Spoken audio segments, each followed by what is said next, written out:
Alright, so back on the 4-weight, putting it back together. Got all the bearings pulled out.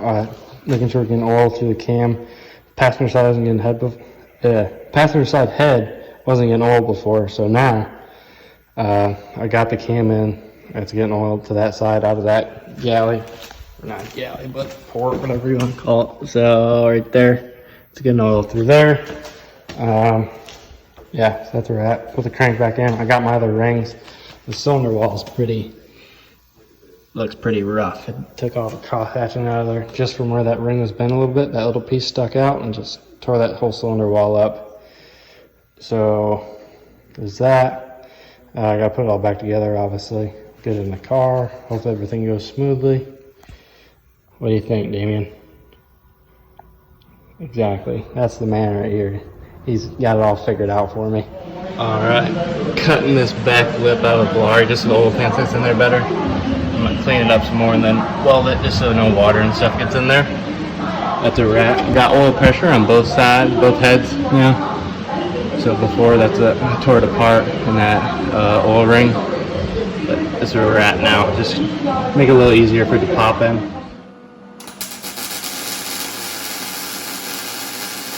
Got the professional welder over here looking and laying that bead. But yeah, got this patch in there.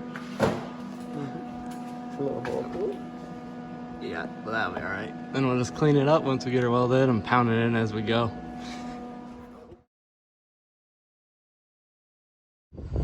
Alright, update on the Volare. Got the engine back in again. All the rockers are off of it. Well, obviously the rocker shafts, whatever. They're off. I'm gonna have to go with 1.5 rockers because there's a lot of binding on top. Like, you can barely turn the engine over. I took everything apart, measured it.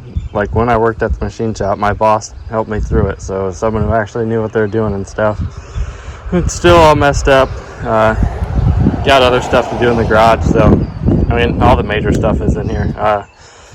But yeah, I'm gonna do that. Hopefully that'll help it. I think that'll take it to like 560 lift. It's at 600 right now. These springs are supposed to be good to 600, and then the retainer to the valve seal is like 600. So maybe it was slightly off and it's hitting her now, but there's a lot of binding going on. So I think it's the springs. The bottom end still turns over fine once we pull that off. So bottom end should be good. I got a converter in it. I think it's a turbo action converter. I don't know what the stall is, but it's a smaller diameter one. I took the bigger bolts, so we had to drill out the flex plate, the stock one. I need to get an SFI one anyways, but the header bolts are really short. They barely go in there, so they could be a lot longer. I don't know what the part number is. Maybe you can see it on there. No, it just says ARP. But anyways, that's that. I got all the nitro stuff put on there. All this stuff's pretty janky right now. It's just thrown together to try to get it to run, but that wouldn't work. I put a mini starter on it. Had to clearance the block for that because I had a bigger starter, but it wasn't turning over well because it was hitting off that, obviously. So then we put a mini starter on it, thinking that would, since it was newer, it'd have more power or something, but no. It actually turned it over worse. So I'm going to put the big starter back on. That starter is actually out of my brother's truck, which is a 4-weight Magnum. Found those single pulleys here. They're super thin. I don't know. They're definitely not factory, I don't think. I think they're aftermarket. My belt alignment's a little bit off, but it's like cocked back this way for some reason. There's not an adjustment for that. It's just this bolt that goes straight across. The only way to really do it is make that shorter, because you can't really drill another hole in the head. But yeah, all this stuff's just thrown together just to try to get to run. Trying to think what else, anything else I'd do. I think I showed the K-member being cut. My brother did that.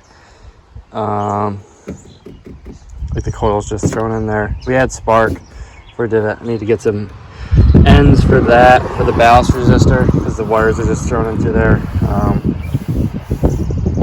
And then like a relocation kit for the studs on top of the mini starter.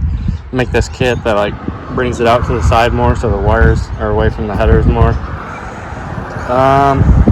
Just want to clean up the wiring, but yeah, I think I'm finally gonna put put out a video of it, but that's where we're at with this right now. So yeah, I got a new fuel pump. It's a Carter one. I think it's 150 gallons per hour or 180 or something. Should probably go to bigger fuel lines for everything, and see how other people did this, clean this up, because that looks pretty awful. But that's what came with the kit from NOS. So, but yeah, that's where we're at. Another standstill. Yeah, thanks for watching. Hopefully we can get it going and go to the No Name Nationals still. I still want to do that. Just super busy since I'm back in New York.